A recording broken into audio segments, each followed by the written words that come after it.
अच्छा, मिश्रण वाला चैप्टर था।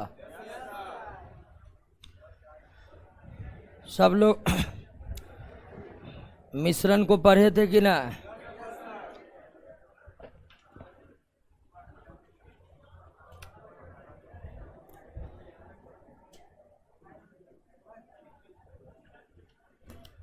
आ जाएं, शुरुआत करें क्या? पहला प्रश्न, निम्नलिखित में कौन मिश्रण है? तो मिश्रण दो या दो से अधिक पदार्थ को आप किसी भी तरह से मिला दीजिए, वह क्या बन जाएगा? मिश्रण। अब मिश्रण दो प्रकार के होते हैं, समांग मिश्रण और विषमांग मिश्रण। तो जो समांग मिश्रण है उसी को कहते हैं क्या? विलयन। और विलयन को कभी कभी वास्तविक विलयन भी कहा जाता है। और जो विषमांग मिश्रण है वो दो प्रकार के होते हैं, एक आपका कोलाइड और दूसरा निलंबन। कोलाइड तथा निलंबन। तो मिश्रण दो प्रकार के होते हैं, समांग मिश्रण और जो समांग मिश्रण है वो विलयन है, जबकि विषमांग मिश्रण दो प्रकार के होते, कोलाइड और। तो इस तरह आप देख रहे हैं कि विलयन भी मिश्रण है, कोलाइड भी मिश्रण है, निलंबन भी मिश्रण है। अंतर यही है कि विलयन समांग मिश्रण है, कोलाइड और निलंबन विषमांग मिश्रण है। ये सभी के सभी आपका क्या है? नेक्स्ट, निम्नलिखित में कौन समांग मिश्रण है? विलयन समांग मिश्रण है, निलंबन विषमांग मिश्रण है, कोलाइड विषमांग मिश्रण है। निम्नलिखित में कौन विषमांग मिश्रण है? निलंबन और कोलाइड क्या है? विषमांग मिश्रण है। और विलयन जो है आपका क्या है? समांग मिश्रण है। विलयन समांग मिश्रण है। विलयन का सबसे प्रमुख गुण क्या है? समांग होना। विलयन का सबसे प्रमुख गुण होते हैं समांग होना, वे समांग मिश्रण होते हैं। और भी कई गुण होते हैं, उन गुणों को आप जरूर पढ़े होंगे कि विलयन समांग होता है, विलयन से प्रकाश गुजरने पर उसका प्रकीर्णन नहीं होता है, विलयन अस्थाई होता है, विलयन के कणों का आकार 10 के पावर -8 सेंटीमीटर से भी छोटा होता है, विलयन छन्ना पत्र के आर पार हो जाते हैं। तमाम तरह के गुण विलयन में है। तो विलयन के सारे गुणों को आप याद कर लिए होंगे। निम्नलिखित में कौन विलयन का गुणधर्म नहीं है? यह एक समांगी मिश्रण होता है। बिल्कुल सही है। विलयन में विलय कणों का आकार 1 नैनोमीटर से भी कम होता है। बिल्कुल सही है। 1 नैनोमीटर बराबर 10 के पावर -9 मीटर। और 10 के पावर 9 मीटर का मतलब हुआ, इसको सेंटीमीटर में अगर बदलें तो -7 सेंटीमीटर होगा। ठीक है ना? तो -7 सेंटीमीटर ठीक है। तो विलयन के विलय कणों का आकार 1 नैनोमीटर से भी कम होता है। तो ये सही है, ये गलत नहीं है। या टिंडल प्रभाव प्रदर्शित करते हैं, ये गलत है। टिंडल प्रभाव का प्रदर्शन, टिंडल प्रभाव का प्रदर्शन केवल कोलाइड करते हैं, केवल कोलाइड करते हैं, विलयन नहीं करते हैं, केवल कोलाइड करते हैं। नेक्स्ट, टिंचर आयोडीन जो एंटीसेप्टिक के रूप में इस्तेमाल करते हैं, में विलायक की भूमिका में कौन होते हैं? तो किसी भी विलयन में, किसी भी विलयन के दो भाग होते हैं, एक विलायक और दूसरा विलेय। एक विलायक दूसरा विलेय, सोलवेंट और सोल्यूट, सोलवेंट और सोल्यूट। विलयन में जो अधिक मात्रा में रहते हैं वो क्या है? जो कम मात्रा में रहते हैं विलेय। जो अधिक मात्रा में रहता है विलायक, जो कम मात्रा में रहता है विलेय। तो अगर हम टिंचर आयोडीन को देखें तो उसमें आयोडीन की मात्रा बहुत कम होती है, ज्यादा मात्रा किसकी होती है? अल्कोहल की होती है। नोट में एग्जाम्पल के रूप में भी ये दिया हुआ है कि टिंचर आयोडीन में अल्कोहल विलायक की भूमिका में है और आयोडीन जो है वह विलेय की भूमिका में है। नेक्स्ट, निम्नलिखित में कौन वास्तविक विलयन है? वास्तविक विलयन इसमें कौन है? सभी के सभी वास्तविक विलयन है, क्योंकि सभी के सभी समांग मिश्रण है। समुद्री जल समांग मिश्रण है, कॉपर सल्फेट का विलयन जो है वो समांग मिश्रण है, अल्कोहल जल समांग मिश्रण है, सभी के सभी समांग मिश्रण है और जो समांग मिश्रण होते हैं वो विलयन होते हैं। निम्नलिखित कथनों पर विचार कीजिए। पहला कि विलयन में कम मात्रा में उपस्थित पदार्थ को विलेय माना जाता है और पदार्थ जो विलयन में अधिक मात्रा में उपस्थित होता है विलायक माना जाता है। बिल्कुल सही है, बिल्कुल सही है। विलेय कण को परिक्षेपित कण और विलायक को परिक्षेपण माध्यम भी कहते हैं। बिल्कुल ये भी सही है। दोनों का दोनों कथन क्या है? सही है। विलेय को परिक्षेपित कण और विलायक को परिक्षेपण माध्यम भी कहा जाता है। नेक्स्ट, निम्नलिखित में कौन सा कथन सही नहीं है? निम्नलिखित में कौन सा कथन सही नहीं है?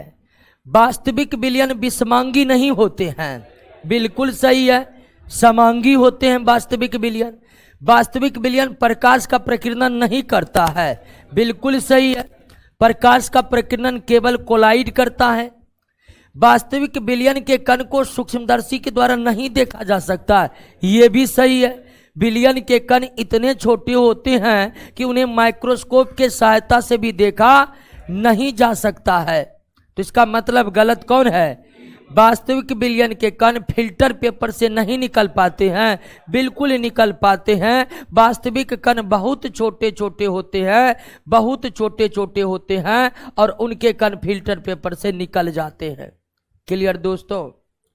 एक ऐसा विलयन, ध्यान दीजिएगा दोस्तों, निश्चित ताप तथा दाब पर एक ऐसा विलयन जिसमें विलेय की और अधिक मात्रा घुलाया न जा सके तो वह कौन है? यानी विलेय की पूरी मात्रा घुल गई है तो संतृप्त विलयन, विलेय की और मात्रा घुल सकती है तो असंतृप्त विलयन, विलेय की जबरदस्ती अधिक मात्रा आप घुला दीजिए तो अति संतृप्त विलयन। तो एक विलयन में विलेय की मात्रा के आधार पर विलयन तीन प्रकार के हो सकते हैं। तीन प्रकार के हो सकते हैं। विलेय की पूरी मात्रा घुली हुई है तो संतृप्त विलयन, विलेय की कम मात्रा घुली है और घुलाया जा सकता है तो, अब विलेय की मात्रा पूरी घुली हुई है फिर भी हम जबरदस्ती घुला दिए तो सार्वत्रिक विलायक कहा जाता है। किसको? जल को। बहुत अधिक पदार्थों को अपने में घुलाने की क्षमता रखने के कारण जल को सार्वत्रिक विलायक कहा जाता है, यूनिवर्सल सॉल्वेंट कहा जाता है। निश्चित ताप पर स्थित किसी संतृप्त विलयन को गर्म करने पर उसकी प्रकृति क्या हो जाएगी? अब ध्यान दीजिए, इसको एकदम सिंपल से समझिए दोस्तों। एक चीनी जल का मिश्रण है, चीनी और जल का मिश्रण है, समांग मिश्रण होगा, यह विलयन होगा। अब निश्चित ताप पर जितनी चीनी घुल सकती थी उतना आपने घुला दिया, लेकिन आप क्या किए? गर्म करने लगे। गर्म करने पर चीनी और अधिक घुलने लगेगा ना, और जब विलेय की और अधिक मात्रा घुल सकती है तो वो आपका क्या होगा? असंतृप्त विलयन। तो एक संतृप्त विलयन है आपके पास जिसमें विलेय की पूरी मात्रा घुली हुई है, लेकिन जब उसको आप गर्म करिएगा ना तो संतृप्त विलयन गर्म करने पर असंतृप्त हो जाएगा। क्यों? तो गर्म करने पर अब और विलेय उसमें घुल सकते हैं, और जब और विलेय घुलाया जा सकता है तब वह विलयन कैसा है? तो संतृप्त विलयन को गर्म करने पर असंतृप्त हो जाते हैं, संतृप्त विलयन को गर्म करने पर वो क्या हो जाते हैं? असंतृप्त हो जाते हैं। नेक्स्ट, निम्नलिखित में कौन एक वास्तविक विलयन नहीं है? वास्तविक विलयन जो है समांग मिश्रण होते हैं। वास्तविक विलयन क्या होते हैं दोस्तों? ये स्टार्च जल का विलयन समांग मिश्रण नहीं होता, क्योंकि स्टार्च जल में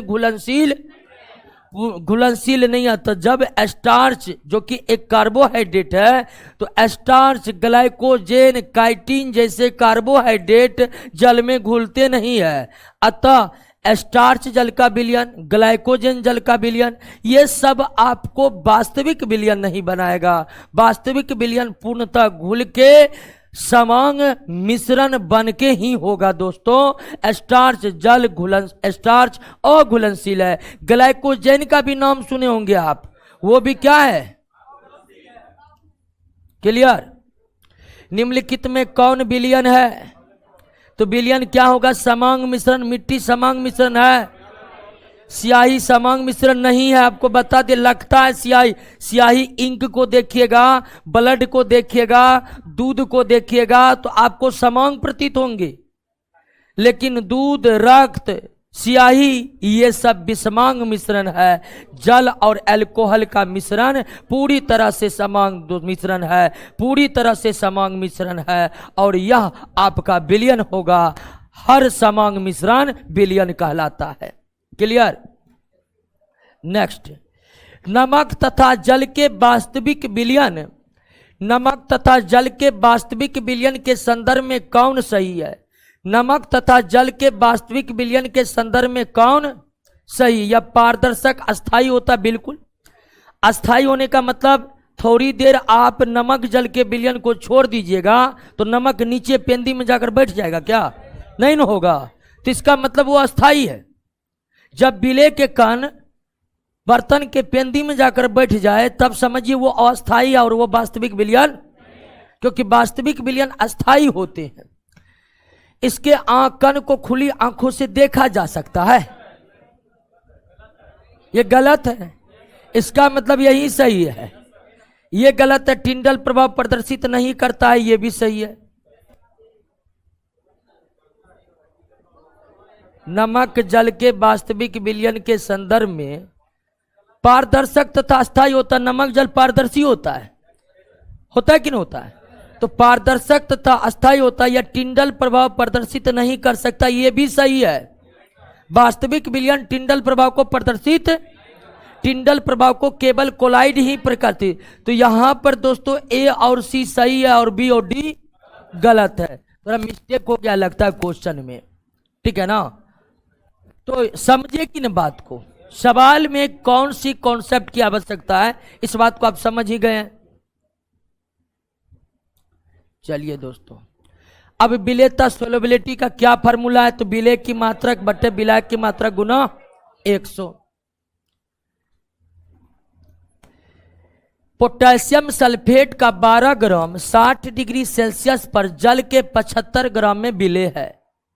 इस ताप पर पोटेशियम सल्फेट की विलेयता निकाले। अभी तुरंत आप विलेयता का फार्मूला पढ़े है ना? विलेयता यानी कि सोलबिलिटी इक्वल टू विलेय की मात्रा। विलेय यहाँ कौन है? विलयन में जो कम मात्रा में रहता है उसे न विलेय कहते हैं। तो विलेय कितना है? विलायक की भूमिका में जल, तो विलायक कितना है? गुना 125 या 75, 25 चौके 100, 3 चौके 12 यानी कि 16 ग्राम। वास्तव में यहाँ परसेंटेज होनी चाहिए, 16% होनी चाहिए, लेकिन सवाल ग्राम ग्राम लिखा है तो रहने दीजिए फिलहाल। लेकिन विलेयता प्रायः किसमें होता है? परसेंटेज में। देखिए विलेयता कैसे निकला तुरंत। दोस्तों यहाँ पर आप फार्मूला पढ़े हैं, विलेयता बराबर विलेय की मात्रा बटे विलायक की मात्रा गुना 100। इसी फार्मूला के आधार पर हम इस सवाल को बनाए हैं। विलेयता बराबर विलेय की मात्रा बटे विलायक की मात्रा गुना 100, 16%।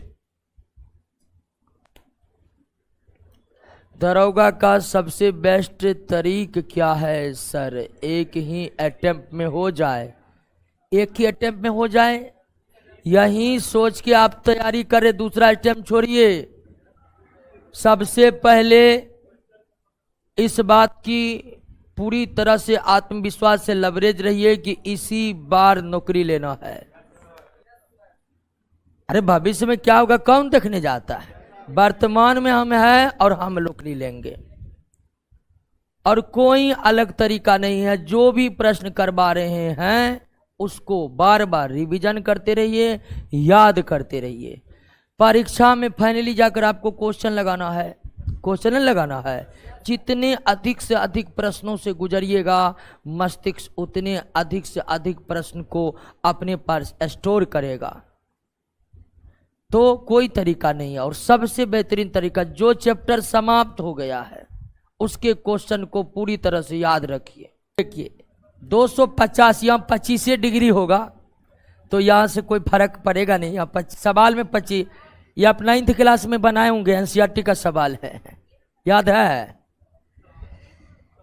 250 डिग्री से 25 डिग्री सेल्सियस ताप पर, ये 25 था 250 हो गया तो फर्क नहीं पड़ेगा इससे कुछ सवाल पर, तो 250 ही पर देते हैं। लेकिन इतने ज़्यादा ताप थोड़ा अव्यवहारिक लग रहा है।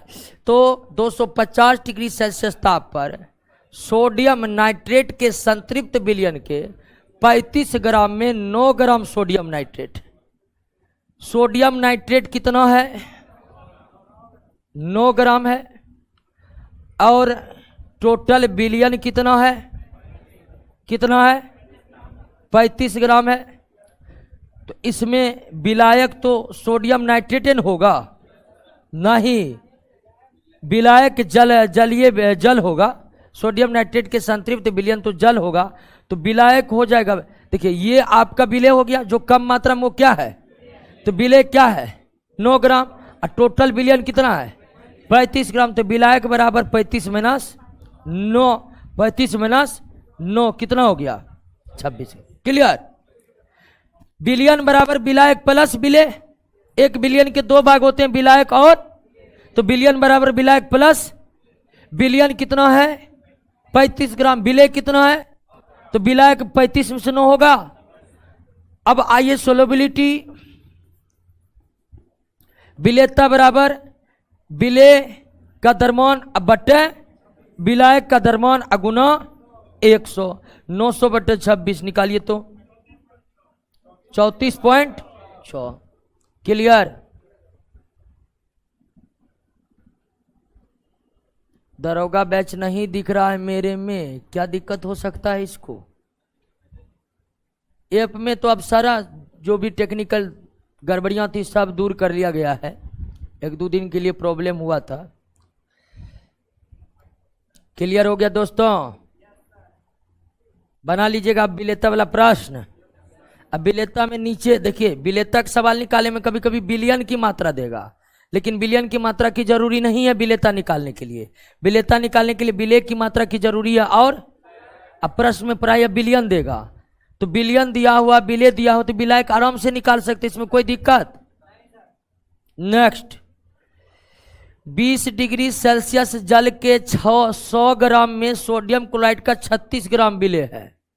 20 डिग्री सेल्सियस पर जल के 100 ग्राम में सोडियम क्लोराइड का अधिकतम 36 ग्राम विलय है। 20 डिग्री सेल्सियस पर सोडियम क्लोराइड की विलेयता क्या होगी? विलेयता में पहले विलय का द्रव्यमान निकालिए। विलय का द्रव्यमान कितना है 36, क्योंकि सोडियम क्लोराइड कम मात्रा में वही विलय है, और वो कितना है, अब विलायक बराबर हो जाएगा। अब विलायक बराबर हो जाएगा जल के 100 ग्राम, जल के 100 ग्राम, यानी जल कितना है 100 ग्राम, विलयन नहीं है 100 ग्राम, जल है 100 ग्राम। तो जल यहां पर विलायक की भूमिका में, तो विलायक कितना 100 ग्राम। तब ये सीधा आंसर क्या निकलेगा 36। विलेयता बराबर विलय का द्रव्यमान बट्टे विलायक का द्रव्यमान गुना 100, कट गया कितना 36।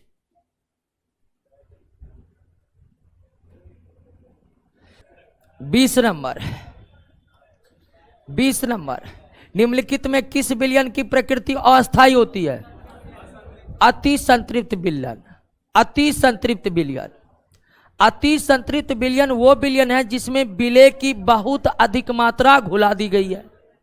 अब विलय की बहुत अधिक मात्रा घुला दिए हैं तो फिर विलयन के नीचे जाकर वो अधिक मात्रा विलय क्या हो जाएगा, बैठ जाएगा। जब किसी विलयन में विलय की बहुत अधिक ज्यादा मात्रा घुल जाए तो ऐसे विलयन की प्रकृति क्या हो जाती है, अस्थायी। अस्थायी होने का मतलब विलय का कण बर्तन के पेंदी में जाकर बैठ गया, वो हुआ अस्थायी। और अति संतृप्त विलयन में ये होता है जितनी अतिरिक्त मात्रा विलय की घुलाए हैं सब जाकर नीचे बढ़ जाएगा। स्थिर ताप पर किसी दिए गए द्रव में किसी गैस की विलेयता आरोपित दाब के समानुपाती होता है। स्थिर ताप पर किसी दिए गए द्रव में किसी गैस की विलेयता आरोपित दाब के समानुपाती होता है। यह किसका नियम है? यानी कि एक द्रव में आप गैस को घुला रहे हैं तो जितना अधिक दाब लगाइएगा गैस की उतनी अधिक मात्रा द्रव में घुलेगी। यह हेनरी का नियम है। निम्नलिखित कथनों पर विचार कीजिए। किसी द्रव में ठोस पदार्थ की विलेयता पर दाब का प्रभाव बहुत ही कम पड़ता। बिल्कुल सही है। अगर आप द्रव में ठोस को घुला रहे हैं तो दाब वहां पर इफेक्टिव ताप है। ताप बढ़ने पर किसी विलायक में ठोस पदार्थ की विलेयता बढ़ जाती है। बिल्कुल सही है। आप पानी को गर्म करिए, चीनी घुलाने की क्षमता बढ़ेगी कि नहीं बढ़ेगी पानी में? तो वही बात है कि ताप बढ़ने पर किसी विलायक में ठोस पदार्थ की विलेयता बढ़ जाती है, लेकिन द्रव में ठोस को घुला रहे हैं तो वहां पर दाब अधिक कम करने से कोई प्रभाव नहीं पड़ता है। यानी जब ठोस द्रव में घुले हो तो दाब कोई मामूली इफेक्ट भी नहीं छोड़ पाता है। नेक्स्ट, निम्नलिखित में कौन सा विकल्प सही है? अच्छा, सही नहीं है। द्रव में ठोसों की विलेयता प्रायः ताप बढ़ाने पर बढ़ती है, ताप घटाने पर घटती। सही है। द्रव में ठोसों की विलेयता ताप बढ़ाने पर बढ़ता है, ताप घटाने पर। बिल्कुल सही है। द्रव में ठोसों की विलेयता दाब परिवर्तन से अप्रभावित रहती है। अभी तुरंत हम समझे हैं। द्रवों में गैस की विलेयता प्रायः ताप बढ़ाने पर घटती है। बहुत सही है। और ताप घटाने पर यहां पर बढ़ती हो, यहां पर क्या होगा? मिस्टेक हो गया है। द्रवों में गैसों की विलेयता, द्रव में गैस की विलेयता ताप बढ़ाने पर घटती है। सही है। अगर गैस को गर्म करिएगा तो उसके अणु गतिशील होकर के उड़ने लगेंगे, वो घुलेंगे नहीं। इसीलिए ताप बढ़ाने पर द्रव में गैस की विलेयता घटेगी और ताप घटाने पर बढ़ती है। सही है। अब ये गलत है दोस्तों, देख लीजिए। द्रवों में गैस की विलेयता दाब बढ़ाने पर घटती है, द्रवों में गैसों की विलेयता दाब बढ़ाने से बढ़ती है। गैसों पर जितना अधिक दाब लगाएंगे गैस द्रव में उतना ही ज्यादा घुलेगा। तो ये कथन सरासर क्या है?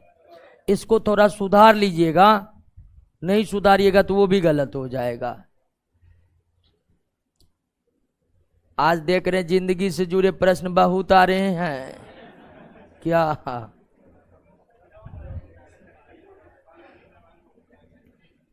24 नंबर, विलयन के इकाई परिमाण में घुले हुए विलय की मात्रा को विलयन की सांद्रता या विलयन की शक्ति कहते हैं। विलयन के इकाई परिमाण में, विलयन के इकाई परिमाण में मतलब इकाई का मतलब एक होता है। 1 लीटर विलयन में या 1 केजी विलयन में, तो विलयन के 1 लीटर में या विलयन के 1 केजी में घुले हुए विलय की मात्रा को विलयन की सांद्रता या विलयन की शक्ति कहते हैं। सांद्रता या शक्ति कहते हैं। किसी विलयन के 125 ग्राम में किसी पदार्थ का 25 ग्राम घुला हुआ है। इस विलयन की सांद्रता कितना? तो सांद्रता कई तरह से निकलता है, अब देखे होंगे, लेकिन यहां पर द्रव्यमान दिया हुआ है तो सांद्रता यहां पर किस रूप में निकलेगा? द्रव्यमान प्रतिशत के रूप में निकलेगा। और द्रव्यमान प्रतिशत के रूप में सांद्रता बराबर क्या होता है? विलयन की सांद्रता बराबर क्या होता है? विलय का द्रव्यमान, विलय का द्रव्यमान बटे विलायक नहीं, विलयन का द्रव्यमान। विलायक होता है सोलेबिलिटी में, अभी आप सांद्रता या शक्ति निकाल रहे हैं। क्लियर है? गुना 100। तो विलय का द्रव्यमान कितना है? 25। विलयन कितना है? 125। 25 बच्चे 125, 2500 के 100, 2500 के 100 बटे 5 यानी कितना? 20%। 20%।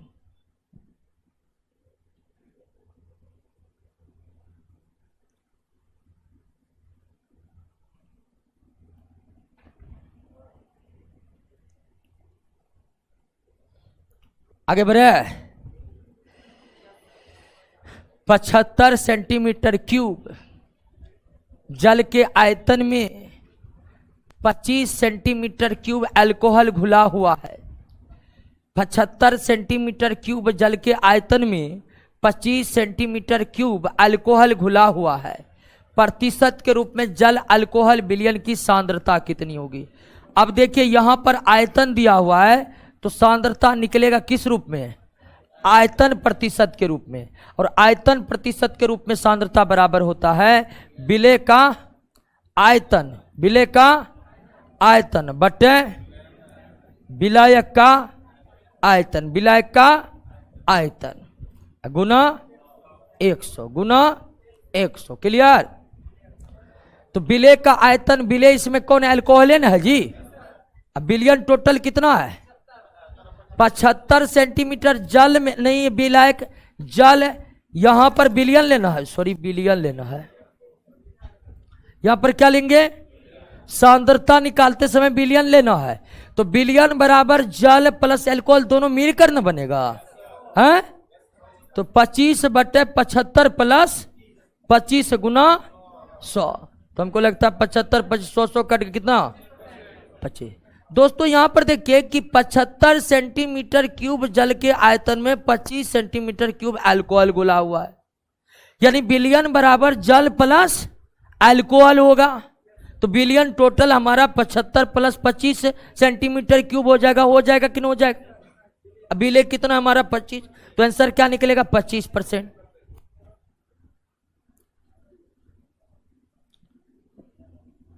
दोस्तों ये मिश्रण न्यू केमिस्ट्री न्यू नोट जो आपको सेंड किए हैं उसका 9th नंबर चैप्टर है।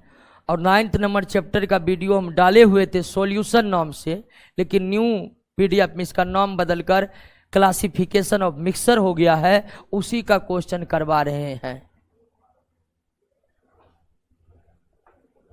ठीक है ना? 27 नंबर, प्रति लीटर विलयन में घुले मोलों की संख्या को क्या कहते हैं? मोलरता। मोलरता नहीं कहते हैं क्योंकि लीटर में क्या निकलता है? मोलरता। अब डिफिनेशन पढ़े होंगे। प्रति लीटर विलयन में घुले मोलों की संख्या को मोलरता कहते हैं। घुले मोलों की संख्या क्या कहते हैं? विलायक के 1000 ग्राम या 1 केजी में घुले विलय के मोल, विलायक के 1000 ग्राम या 1 केजी, यहां पर द्रव्यमान की बात हो रही तो ये क्या हो जाएगा? मोलता हो जाएगा। नेक्स्ट, 1 लीटर विलयन, लीटर की बात हो रही है। ग्राम अणु, ग्राम अणु का मतलब ही क्या होता है? तो 1 लीटर विलयन में उपस्थित विलय के ग्राम अणुओं की संख्या को क्या कहते हैं? मोलरता। लीटर की बात की जा रही है तो क्या? और द्रव्यमान केजी में बात की जाएगी, ग्राम में बात की जाएगी तो मोलता। 1 ppm का अर्थ है 1 मिलीग्राम पर लीटर और 1 मिलीग्राम पर केजी। जैसे हम कहते हैं ना कि इसमें 20 ppm आयोडीन है, इसमें 20 ppm आयोडीन है, तो इसका मतलब हुआ कि 1 केजी में 20 मिलीग्राम है। अगर वो लिक्विड है तो उसके 1 लीटर में 20 मिलीग्राम है। तो ppm का मतलब होता है 1 मिलीग्राम पर लीटर या 1 मिलीग्राम पर केजी। जैसे आपको कि चाय में 5 ppm कैफीन है, तो इसका मतलब हुआ कि 1 लीटर चाय में 5 मिलीग्राम कैफीन है। समझ गए ना? निम्नलिखित कथनों पर विचार कीजिए। किसी भी विलयन की मोललता तथा मोलरता समान नहीं हो सकता। बिल्कुल सही है। मोलरता लीटर के आधार पर निकलता है, ये केजी के आधार पर निकलता है, तो दोनों समान नहीं होता है। विलयन के ताप परिवर्तन से मोलरता परिवर्तित हो जाती है। बिल्कुल, मोलरता में आयतन लिया जाता है विलयन का, और ताप बढ़ाने घटाने पर आयतन घटता बढ़ता है, लेकिन मोललता ताप परिवर्तन से बदलता नहीं है। अब मोललता के अंतर्गत मोललता निकालने के लिए विलयन को केजी में मापा जाता है, केजी यानी कि द्रव्यमान। और आप जानते हैं द्रव्यमान संरक्षण नियम के कारण द्रव्यमान में कोई परिवर्तन संभव, तो मोललता विलयन के ताप बदलने से बदलेगा नहीं, लेकिन मोलरता विलयन के ताप बदलने से बदल जाएगा, क्योंकि मोलरता निकालने के लिए विलयन का आयतन लिया जाता है और मोलता निकालने के लिए विलयन का द्रव्यमान लिया जाता है। आयतन परिवर्तित है लेकिन द्रव्यमान अपरिवर्तित है। क्या होगा? दोनों सही। नेक्स्ट, विलयन की कौन सी सांद्रता इकाई ताप से स्वतंत्र होती है? मोललता। मोललता, केवल मोललता ही, क्योंकि मोललता निकालने के लिए विलयन के द्रव्यमान को आंका जाता है और द्रव्यमान संरक्षण नियम के कारण द्रव्यमान में कोई परिवर्तन संभव। अब यहां पर देखिए, 16 ग्राम बेरियम क्लोराइड को जल में घोलने पर विलयन का आयतन 450 मिलीलीटर होता है। इस विलयन की मोलरता ज्ञात करें। अब मोलरता का फॉर्मूला आपको पता है। मोलरता बराबर क्या होता है?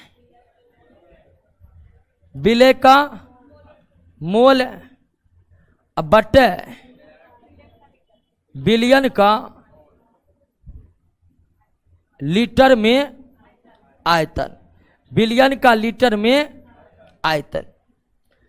तो ये आपको सूत्र पता है, विलय का मोल बटे विलयन का लीटर में आयतन। तो अब विलय इसमें कौन है? बेरियम क्लोराइड है कि नहीं है? अब विलयन का लीटर, विलयन आपका 450 मिलीलीटर है, तो मिलीलीटर को लीटर में बदलने के लिए 1000 से क्या करते हैं? भागा। 1000 से भागा करिएगा तो 450 लीटर हो जाएगा, क्योंकि मोलरता निकालने के लिए विलयन को किस में लेना है? लीटर में, लेकिन विलयन दिया है किस में? मिलीलीटर में। तो मिलीलीटर में 1000 से भागा करके उसे क्या बना लिए? लीटर। तो विलयन का लीटर में आयतन निकल गया। अब निकालना है आपको क्या? विलय का मोल। अब मोल बराबर जानते हैं ना, मोल बराबर क्या होता है? ग्राम में द्रव्यमान बटे आणविक द्रव्यमान बटे आणविक द्रव्यमान। आणविक द्रव्यमान, ठीक है ना? ग्राम में द्रव्यमान बटे आणविक द्रव्यमान। ग्राम में द्रव्यमान बटे आणविक द्रव्यमान। अब ग्राम में द्रव्यमान कितना है जी? बेरियम क्लोराइड का ग्राम में द्रव्यमान कितना है? 16। अब 16 अब बटे आणविक द्रव्यमान, तो बेरियम क्लोराइड का आणविक द्रव्यमान निकाल सकते हैं आप।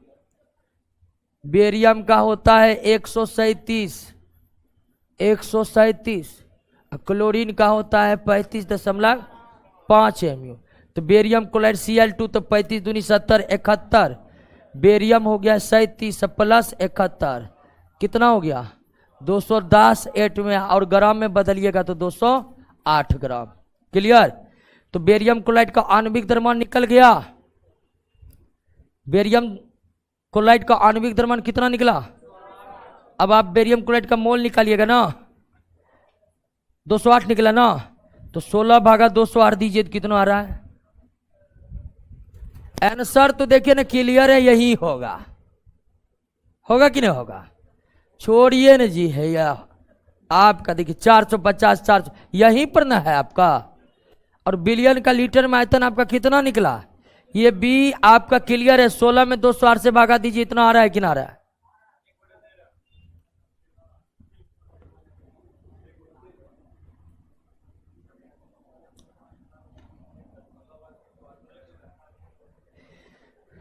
समझे सवाल को कि नहीं समझे? मोलरता बराबर होता है विलय का मोल बटे विलयन का लीटर में आयतन। और विलयन का आयतन लीटर में कितना है? 0.450 लीटर। और ऑप्शन में देखिए 0.450 लीटर वाला एक ही ऑप्शन में कौन? बी। इतना कुछ करना ही नहीं रहता, ऑप्शन को देख लेते तो। समझे कि नहीं समझे? फिर भी आप विलय का मोल निकालिए, और मोलों की संख्या निकालने का फॉर्मूला आपको पता है। मोलों की संख्या बराबर ग्राम में द्रव्यमान बटे आणविक द्रव्यमान। विलय बेरियम क्लोराइड है, तो बेरियम क्लोराइड 16 ग्राम है। बेरियम क्लोराइड का मोलिकुलर वेट कितना निकल गया? 208। तो आंसर क्या हो जाएगा? बी।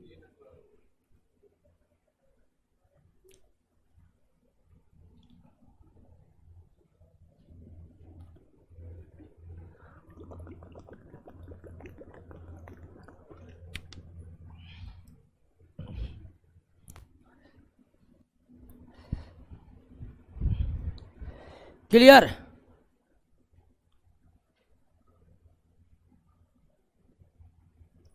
50 ग्राम इथाइल अल्कोहल और 50 ग्राम जल के परस्पर मिश्रण से बने विलयन में जल का मोल प्रभाज, मोल फ्रैक्शन निकालने के लिए कह रहा है। अब जल का मोल प्रभाज, जल का मोल प्रभाज बराबर होता है जल का बटे विलयन का मोल बटे विलयन का मोल, जल का मोल बटे विलयन का मोल, जल का मोल बटे विलयन का मोल। ये है मोल प्रभाज निकालने का फार्मूला। और मोल प्रभाज किसका निकालना है? जिसका मोल प्रभाज निकालना है उसके मोल को ऊपर में अब बटे विलयन का मोल। तो जल का मोल प्रभाज बराबर जल का मोल, तो जल का मोल निकाल सकते हैं। मोलों की संख्या बराबर ग्राम में द्रव्यमान बटे आणविक द्रव्यमान, होगा कि नहीं होगा? जल का मोल बराबर जल का द्रव्यमान ग्राम में अब बटे आणविक द्रव्यमान।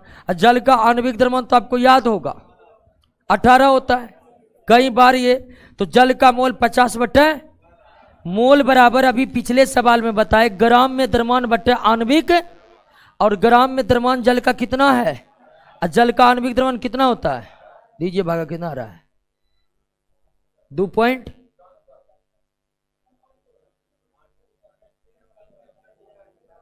इतने ना आ रहा है, इतने आ रहा। ऑप्शन देकर हम अंदाजा लगाए हैं। चलिए अब बट्टे क्या, जल का मोल तो निकल गया। अब आपको किसका विलयन? अब विलयन का मोल बराबर विलय का मोल बटे विलायक का मोल। यहां पर जल अल्कोहल है तो विलयन बराबर जल का मोल प्लस अल्कोहल का मोल। तो अल्कोहल का मोल निकाल सकते हैं, निकालिए।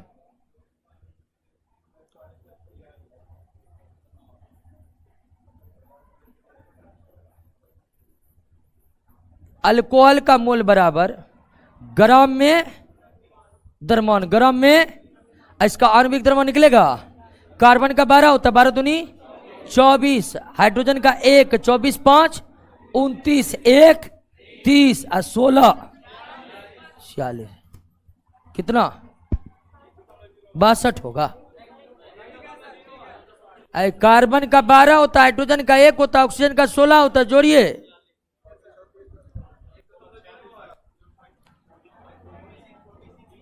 कितना 1.01। क्लियर। अल्कोहल का भी मोल निकल गया ना, जल का भी मोल निकल गया ना। जल का मोल बराबर जल का मोल, जल का मोल कितना निकला है? जल का मोल 2.78। तो जल का मोल 2.7। अब बटे विलयन का मोल, अब विलयन बराबर जल प्लस अल्कोहल दोनों ना होगा। तो विलयन का मोल बराबर जल का मोल प्लस अल्कोहल का मोल। और आपका आंसर कौन हो जाएगा? ए। लिख रहा chemistry plus math mind hang, mind का हैंग करवा रहे। माइंड बहुत विशाल और विस्तृत है, वो आपको लग रहा है कि हैंग हो रहा है। माइंड तो मानव का इतना विशाल है कि पूरा ब्रह्मांड ही उसमें समा सकता है। आप अंदाज लगाइए, क्योंकि ब्रह्मांड का 1% भी खोज अब तक वैज्ञानिकों के द्वारा नहीं हुई है, और उस ब्रह्मांड से भी ज्यादा मानव के मस्तिष्क में समाहित हो सकते। ज्ञान की बात कर रहे हैं, ये नहीं कि डायरेक्ट सौर मंडल को कैसे माइंड में घुस जाएंगे। क्लियर।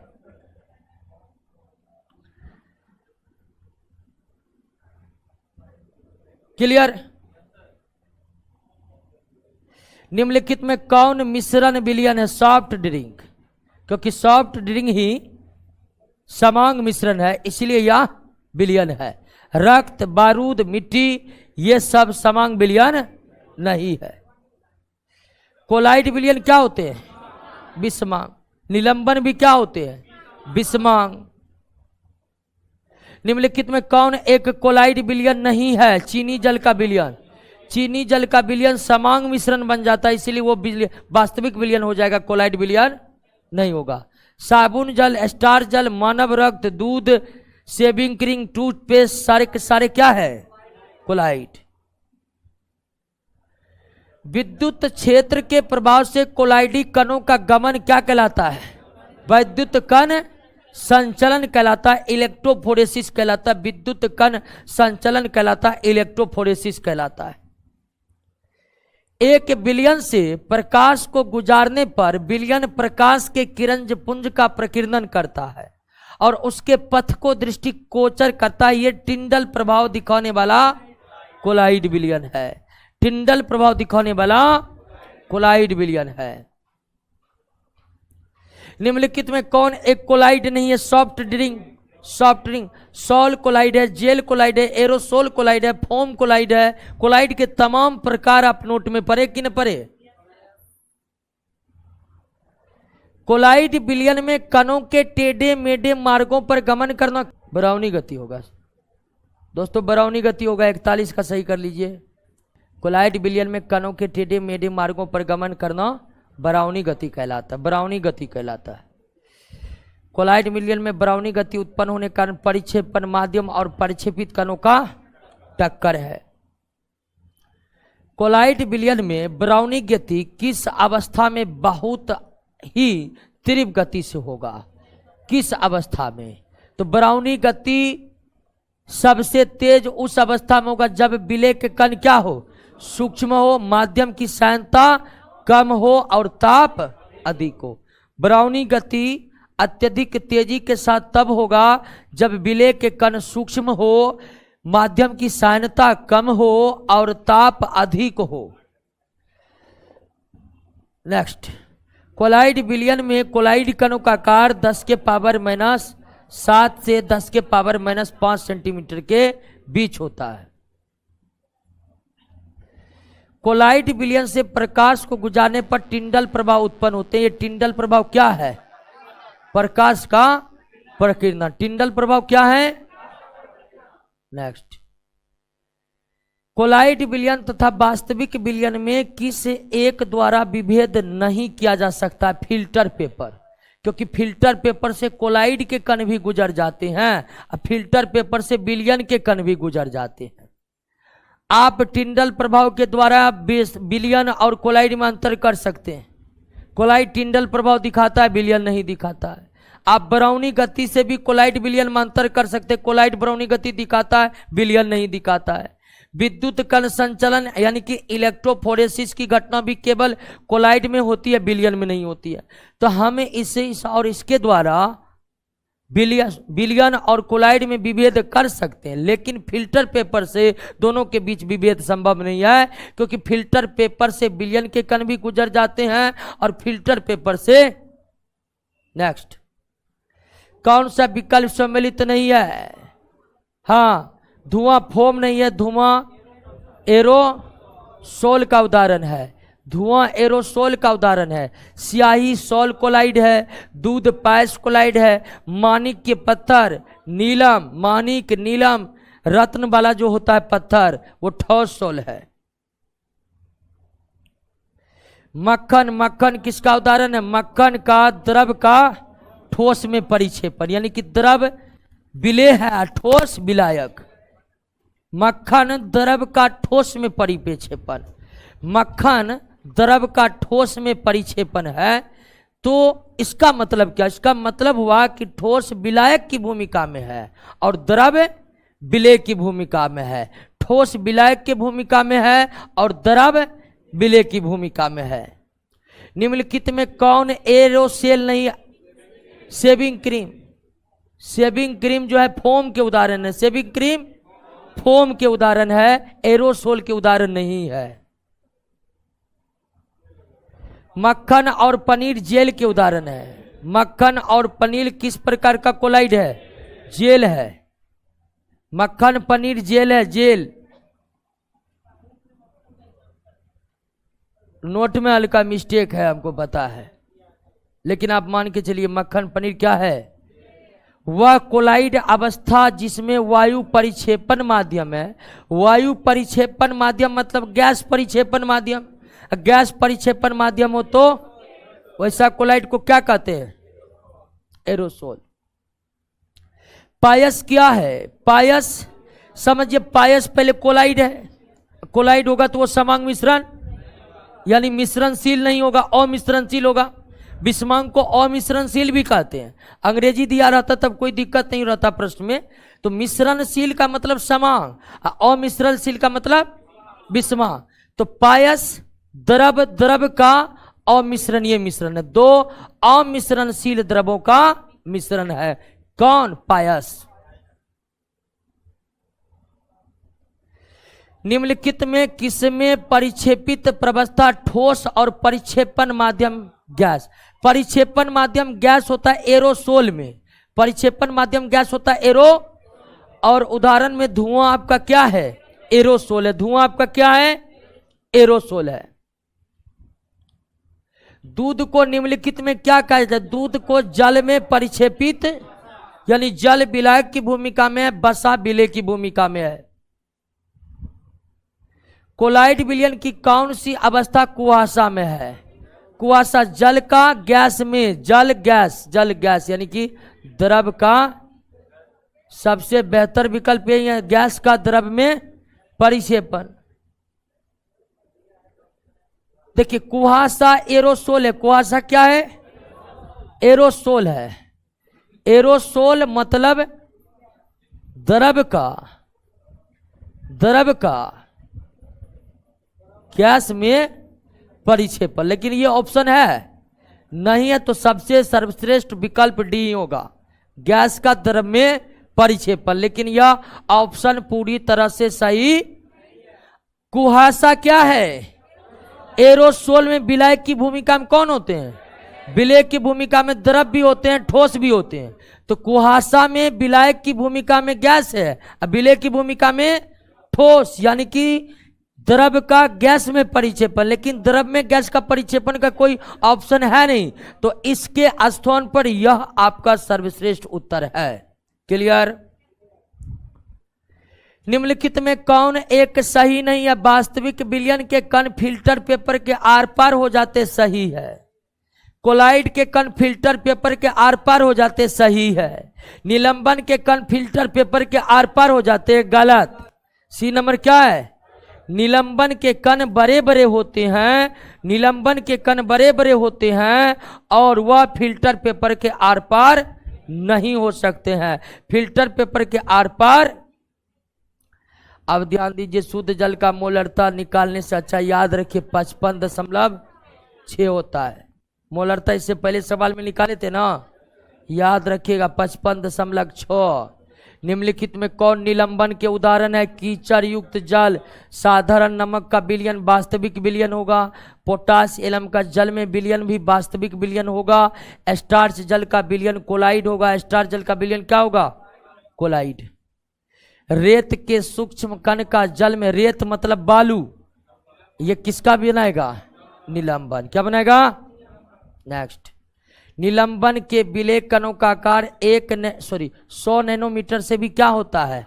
बड़ा होता है। विलयन के कणों का आकार 1 नैनोमीटर से भी कम, और निलंबन के कणों का आकार 100 नैनोमीटर से भी ज्यादा। विलयन में कोलाइड कण का आकार, कोलाइड कण का आकार 10 के पावर माइनस 7 सेंटीमीटर से 10 के पावर माइनस 5 सेंटीमीटर के बीच है। तो बीच में लगता है यही आएगा, यही आएगा जी।